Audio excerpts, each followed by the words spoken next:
en aquellos días, como crecía el número de los discípulos. Pedro predicó un sermón y se convirtieron en 3,000 personas. Eso quiere decir que la iglesia era bastante grande, los que se estaban añadiendo. Dice, hubo murmuración, digan murmuración. ¿Por qué hubo murmuración? La respuesta a esa murmuración es, dice, hubo murmuración de los griegos contra los hebreos, de que las vidas de aquellos eran desatendidas en la distribución diaria. Estos griegos eran judíos también, pero eran judíos, como les decía ayer, el liderazgo activo, eran judíos helenistas. Estos judíos helenistas, en otras palabras, lo que le quiero decir, eran personas judías que hablaban griego. Israel ha sido conquistado muchas veces. Israel ha sido conquistada más de 36 veces, 37 veces, y cada vez, perdón, lo conquistaba uno y otro. Y Israel terminó hablando un idioma que no es el original hebreo, porque ha sido conquistado por Babilonia, estuvo en Egipto. Entonces Israel es una mezcla cultural, y no me voy a meter en eso porque no me va a entender.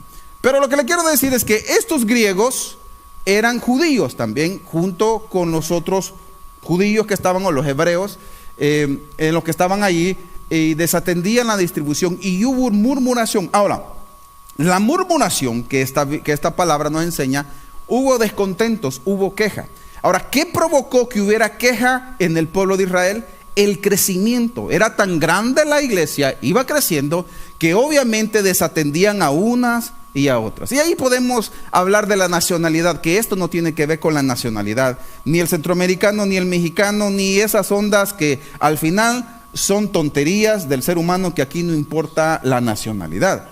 Todos somos de Cristo y todos o nos vamos al infierno o nos vamos al cielo, pero tenemos que decir para dónde vamos. Aquí no importa la nacionalidad. Y entonces, y es bueno en nosotros entender, respetar la cultura de cada uno, respetar el orden, respetar la comida, respetar el habla, etcétera, etcétera. Uno tiene que aprender a respetar, porque si uno no respeta, tampoco lo van a respetar a uno. Entonces la desatendían y hubo murmuración. O sea, una bendición produjo un problema. Diga problema. Cuando la bendición es grande, a veces puede traer problemas, no porque la bendición sea un problema, sino porque no estamos preparados para recibir esa bendición. Es una bendición, perdón, que la iglesia estuviera creciendo.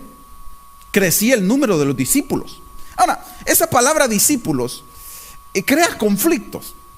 Esa palabra discípulos, si usted le pregunta a y aquí le va un tip, le va entre paréntesis para que nos quitemos hasta las arañas de la cabeza. Si usted va a una escuela y ve a un maestro y le dice, maestro, dígame, ¿cómo están sus alumnos? Perfecto, magnífico, todo bien. El que vos le digas a una persona que trabaja en el magistrado, maestro, no crea conflictos.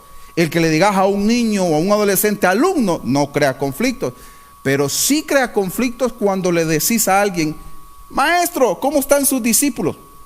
Rapidito cambió el rostro, rapidito cambió la escena. Porque las personas dicen, ¿cómo que discípulos? Discípulos tenía Jesús. Nosotros no somos Jesús para tener discípulos.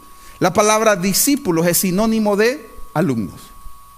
Pero como nosotros andamos viendo más fútbol, jugando PlayStation, arriba el Barcelona, abajo el Madrid, o viceversa, no nos damos cuenta que la palabra discípulos es sinónimo de alumnos.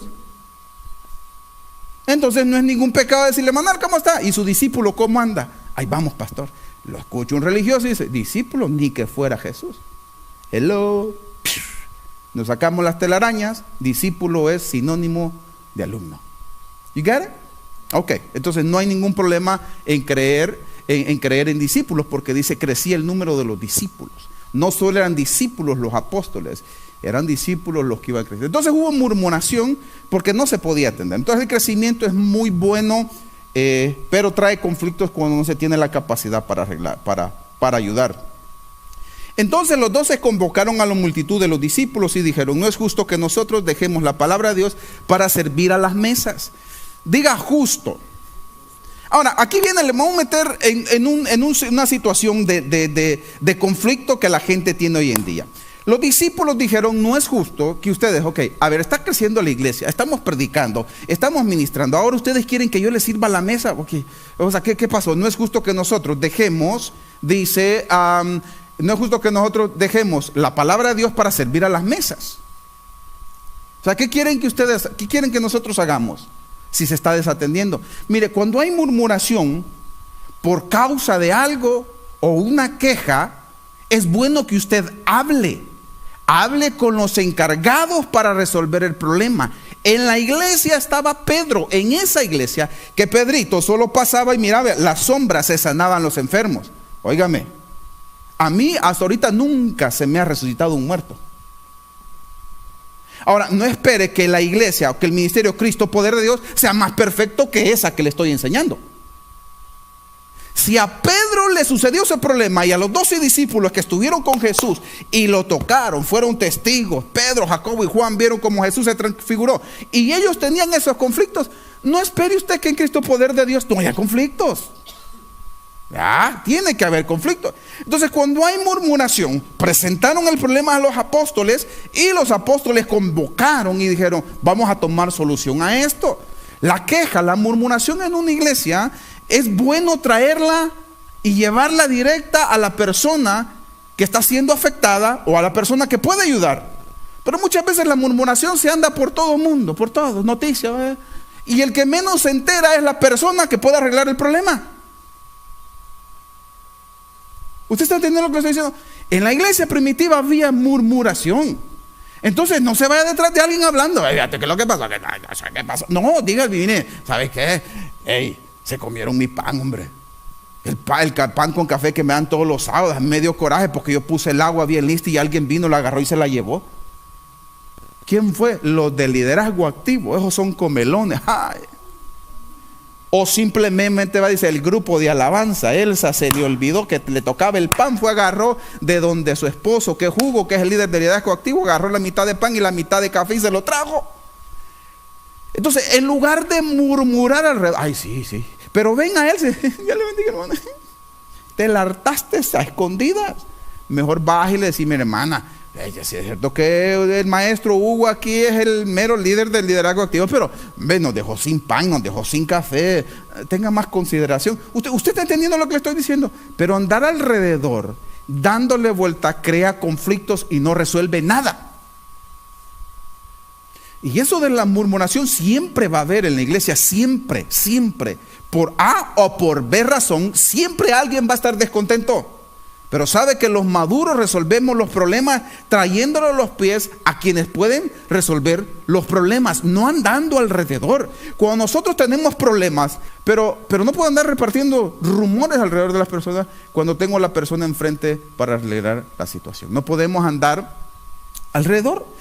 Entonces llegan a los discípulos, a los apóstoles, y cuando le llevan el problema, los apóstoles dijeron, oigan, no es justo que nosotros me estén pidiendo que Jesús nos llamó a predicar, me llamó a orar, y ahora ustedes quieren que yo les vaya a servir a las mesas a las viudas.